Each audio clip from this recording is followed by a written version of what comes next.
Last week I purchased the Sniper one off M. Carter Brown, and I got it for $100. And it's kind of a risk because it looks totally beat. It's painted like black with a silver kind of speckle over it. The back block has like these rough cuts in it. It's rounded. The grip frame is a transitional lower frame or transitional later frame, which was in between serials, I don't know, 800 and 1200, and it was also on later model Commandos. Has the Thompson barrel. It has the round ASA, and it has a pump handle.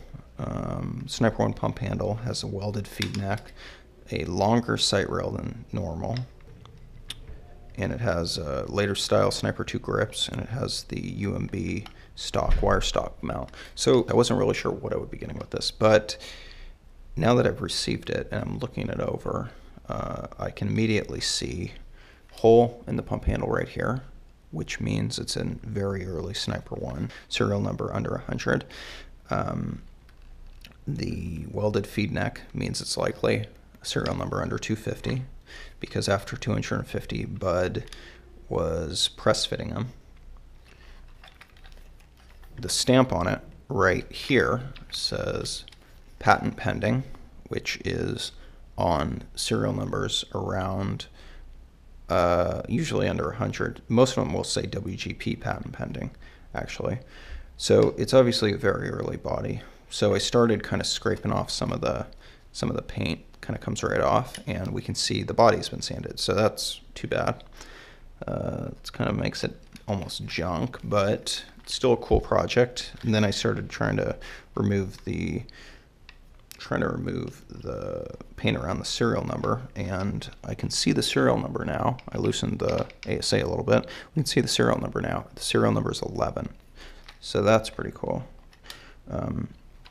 Another kind of cool feature that I noticed on this was that the RVA has this adjuster in here, which makes it a thumb adjuster, so you can crank it on the field, kind of turn it up a little bit if you want to shoot somebody a little bit hotter.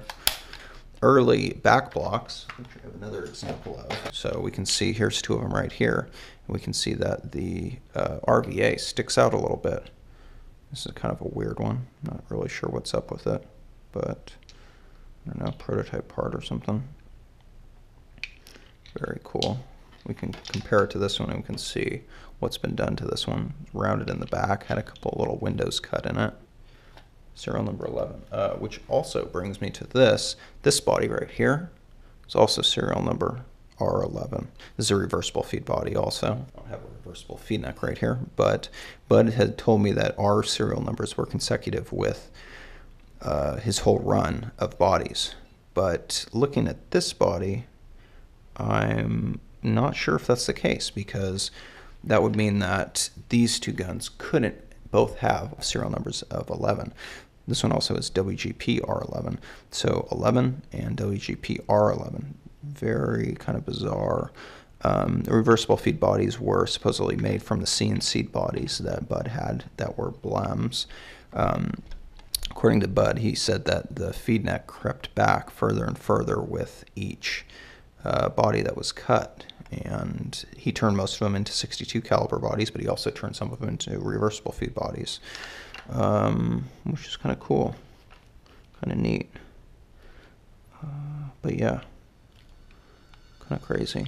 11 and R11.